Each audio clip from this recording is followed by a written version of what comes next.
go down Bedford Avenue, 2 in the morning, from Monday to Saturday or Sunday, it looks like Times Square. It's turned into Soho, the Village.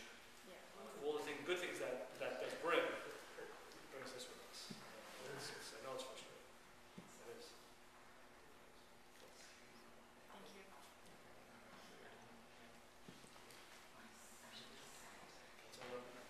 That's it? Are you going to speak about the parking? Don't have to.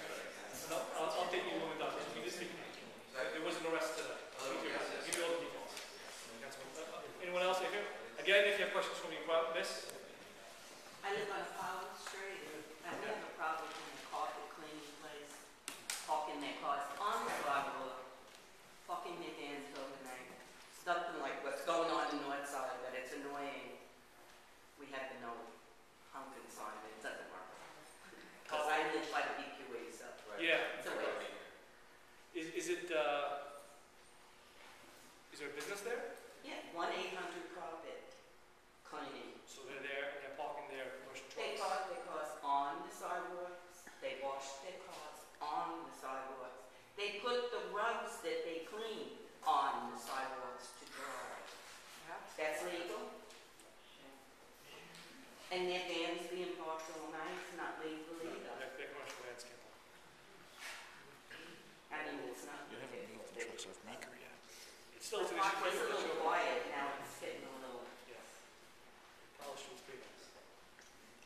Did you get clarity on the parking overnight of the trucks? Because DOT says that no streets can trucks park on overnight. And your CO is like, no, if it's a commercial street, they can park overnight. So who's correct? Because Meeker, they're still parking on Meeker. I think they're not allowed to park. I know DOT. Those lovely garbage trucks, you know, they're so It's not fragrant. everyone, but it's the little block DOT, not DOT, parking close to The Nighthawk people? what? What's it, the night truck team? Yeah, the night enforcement traffic agents, they came out, but I'll give them a call. Yeah, follow up? Well, some have the no truck traffic sign. One is missing, not that it stops the trucks, but at least we have a reason in case we might get a ticket one day. But the one side, when they did the construction, they took it down, and they haven't put it back up. That's coming up Nassau Avenue? Nassau and Apollo. Okay, I have a contact with a contractor, and I'll ask him to get that back up. That's been an issue up and down Nassau Avenue, which I think I went to the community board meeting last week. Nassau Avenue construction is ahead of schedule, and doing pretty well. So, and I think the changing direction really helped traffic. They put the bus back in the area. That I can help with. Good joy. Can't go down there and take a bus, so take a bus back home. Yeah. If you're not going to get attacked by some neighbor, you're going to be attacked by rats. That was a big complaint that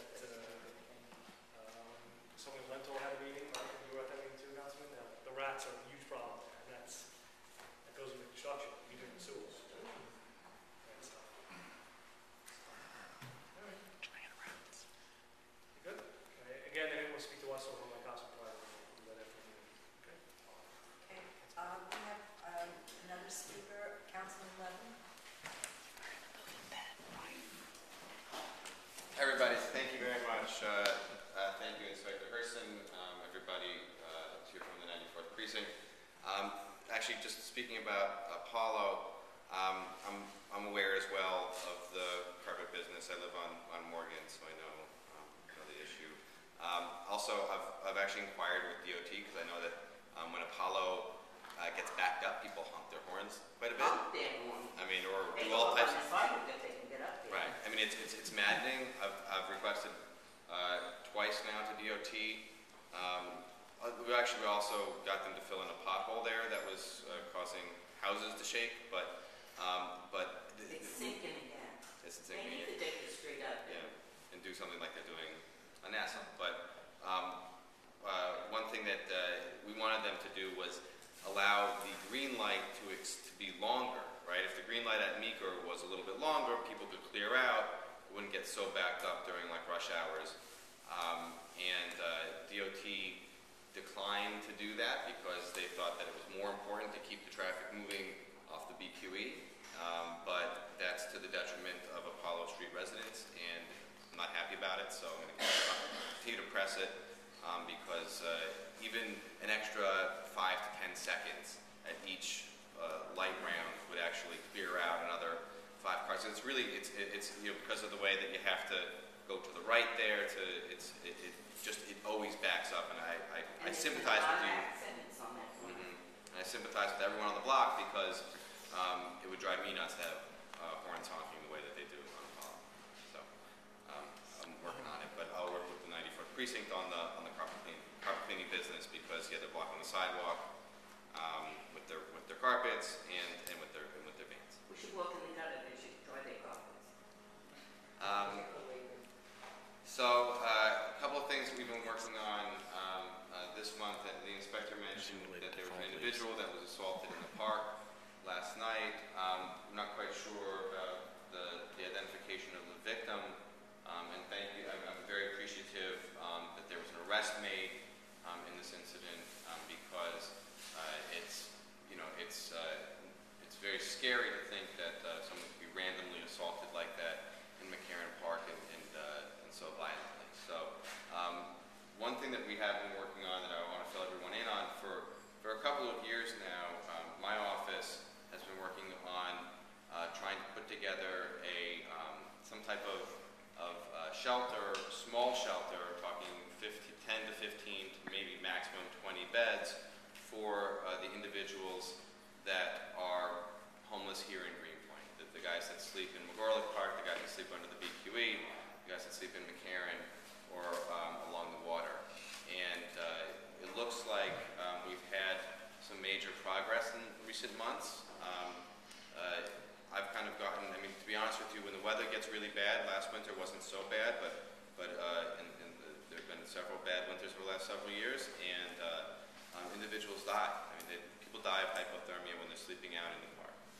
And every year, there's 1 or 2 or 3 individuals that die. I just want to say that happened a few years ago. 2 guys died. Both, nobody cared. So it's been something that we've been trying. We meet once every couple of months as Greenpoint Homelessness Task Force. We know who these guys are. We're tracking. Some of them are not actually homeless because. So we've been working on this, and actually I'm on the General Welfare Committee of the City Council that oversees the Department of Homeless Services.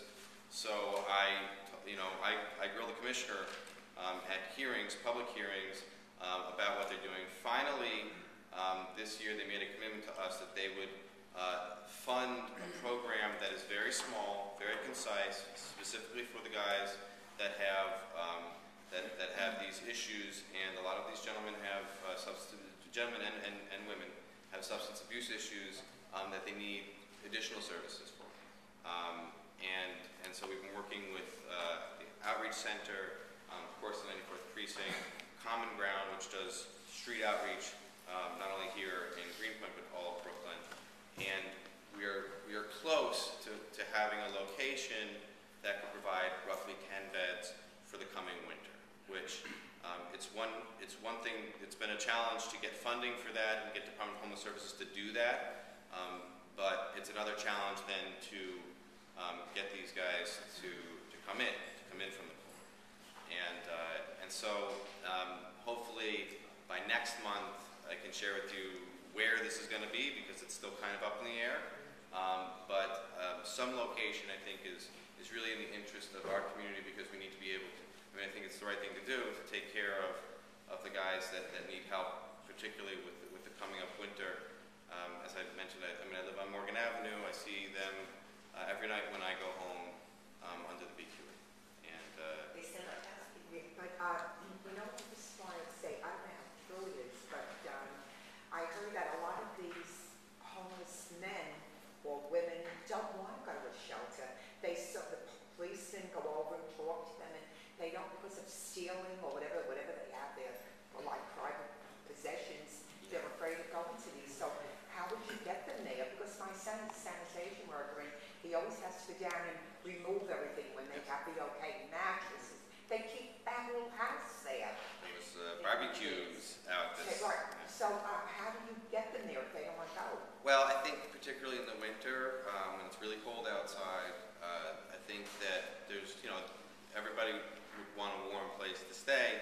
And then also the idea is that if the Department of Homeless Services is funding a program, that means that they're going to be funding staff. And they're going to be funding 2 staff members, and these would be individuals, the staff members that are, you know, can and a lot of these guys, most of these guys speak Polish primarily, and so you get somebody that can speak Polish, and somebody that has some experience, you know, so that you build a level of trust. I mean, that's the best way to do it.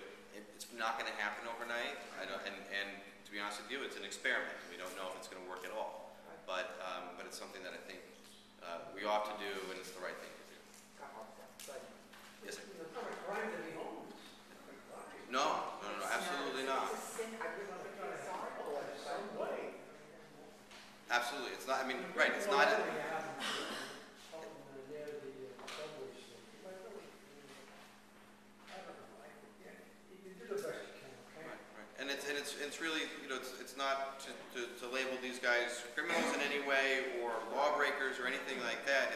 It's that you know, these guys need help, and it takes professionals to offer that kind of help. And so Doesn't St. Anthony's open? It's like notorious. St. Anthony's on very cold nights when it's below freezing, they offer. They open up. They open up, yeah. Yeah, they do. And that saved lives. I mean, it's absolutely saved lives. Also, they've had a few beds available. Common Ground has contracted at the Greenpoint Hotel. Now, but we all know the issues with Greenpoint. I mean, I've been in that building in recent months, and the owner of that building he's not a good guy. He's not kept a decent place. It's outrageous that he would not make repairs. I saw showers that aren't working, toilets that are not working, windows that are broken throughout the course of the winter. I mean, really, and so for the city to actually contract with a place like that is actually really makes me mad, because we should not be. I mean, the city's giving that owner money to have beds there, so that's not really good. And it doesn't have any what they call wraparound services, so treatment for substance abuse or anything like that. So that's not a good situation. So that's what we're trying to change. So hopefully next month I'll have a little bit more for you guys. But I want to thank everyone for coming out and participating. Thank you.